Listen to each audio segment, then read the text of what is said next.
So, Manchester United beat Aston Villa 2-0 in the Premier League, in the final game of the Premier League season, 2024-2025 season.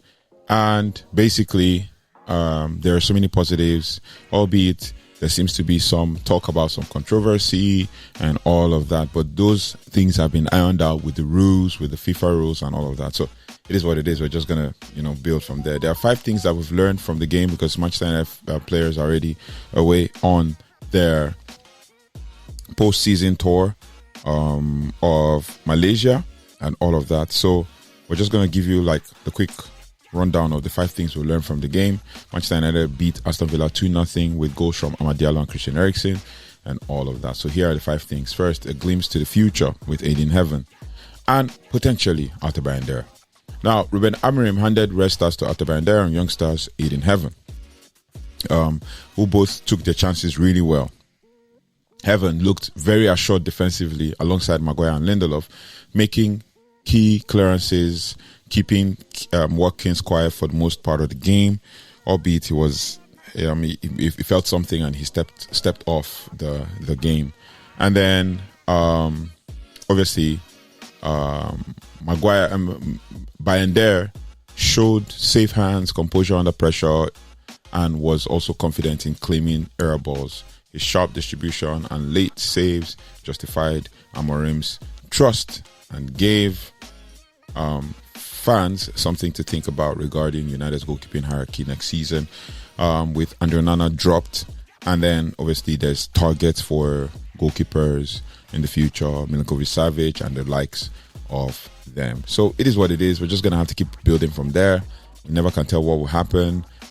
There's rumors that Rúben Amorim has said to same players that they're going to be surplus to requirements in the club and all of that. So moving on, Diogo Dalot's evolution continues. Although his cameo was cut short by halftime, Dalot's influence in the first half was immense after Nusra Mazraoui came off injured in the 20th minute. He hit the post, was constantly involved in the attacking phases and showcased his understanding of space and timing in the wing-back role. His growth under Amorim has been a major positive this season, proving himself a reliable outlet on the right and even showing match-defining composure in big moments. Also, it was very key, that we understand that obviously there's some evolution in that right wing-back spot, and I think Amorim would prefer a left-footed player to be on the right wing-back. That's why, obviously, when Dalot was subbed off at halftime, it meant that Amad would go to right wing-back. So, moving on, and this takes us also to number 3, which is all about Bruno Fernandes and Amad Diallo's connection. They're building something special.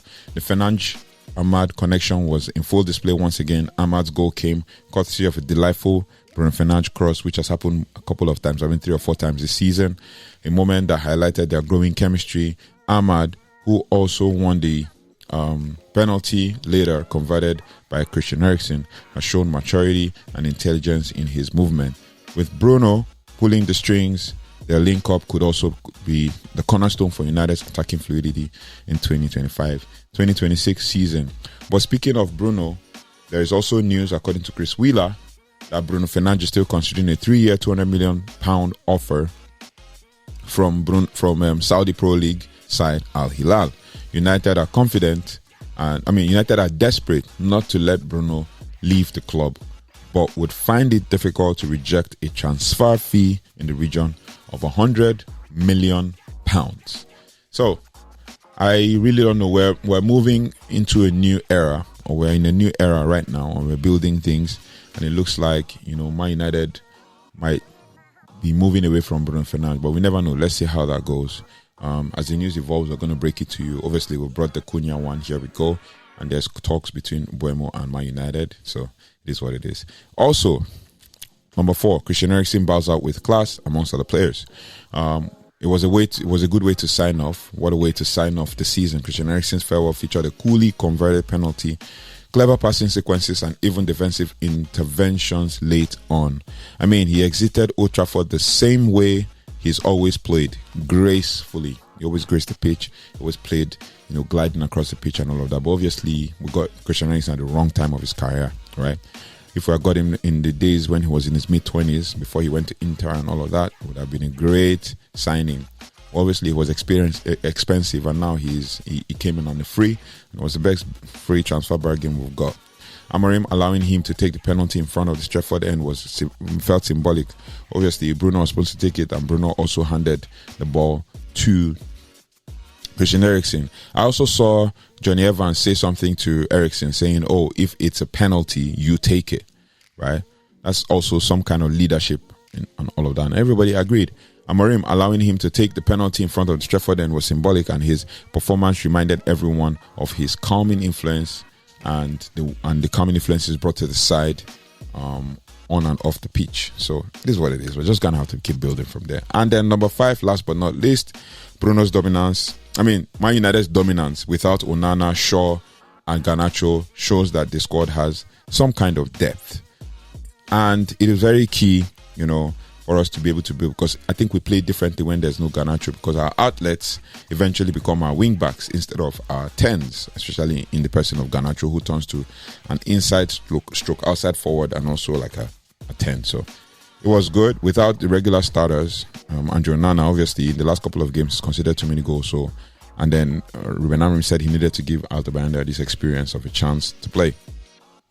Luke Shaw and even Garnacho. Then Rashford also wasn't eligible to play for Villa and was also injured. But United still looked fluid, dominant, and well-drilled. This Amorim system still continues to create multiple passing lanes, maintain control, and generate chances regardless of personnel. And that's a testament to his tactical clarity, coaching structure, and the improving depth in the squad. And it shows that the squad is improving, albeit it took a long time. And he said the storm is coming because there are some certain intricacies. Trying to get my words out. There are some certain intricacies in this lineup that needs to be sorted out, and then we need the personnel. And thank God for signing Cunha and then Buemo on the line and all of that. So anybody who knows what's going to be cooking next season would want to join Manchester United. So it is what it is. Let me know your thoughts and feelings in the comment section and all that. Thank you so much for following with me since we started this whole journey and reviewing pretty much the whole season, starting from the end of Ten Hag's era to now where we are. It's been an incredible, amazing, wonderful journey as we started and we're building. I really appreciate you all, every single one of you that has subscribed, that has liked, that has commented, that has watched our videos, wherever you found it, on all of our social media platforms. Thank you. Thank you so much for this season. We're going to keep growing. We're going to keep building. There's no breaks. Even in the summer, we're still going to be giving you breaking news when we get them. We're going to be giving you reviews and all of that, postseason, preseason, everything, right? Anything we hear, we bring it to you straight up, and we're going to keep growing together and evolving. Don't forget to like, share, subscribe, and hit the notification bell so you don't have to miss anything as it relates to Manchester United. Also, as we go throughout this season. The season is ended, so we're going to be doing a season review. So all things that happened this season, we're just going to review it and talk about it. And then we're also going to do 5 things we learned from this season.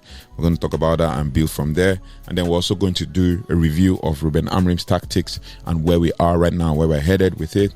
And then amongst other videos that come into play. There's so many. There's so many. But we're just going to do that, and we're going to have conversations and build from there and start to grow. So thank you so much for liking, sharing, and subscribing, and I'll see you on the next one. Take care, goodbye, and God bless.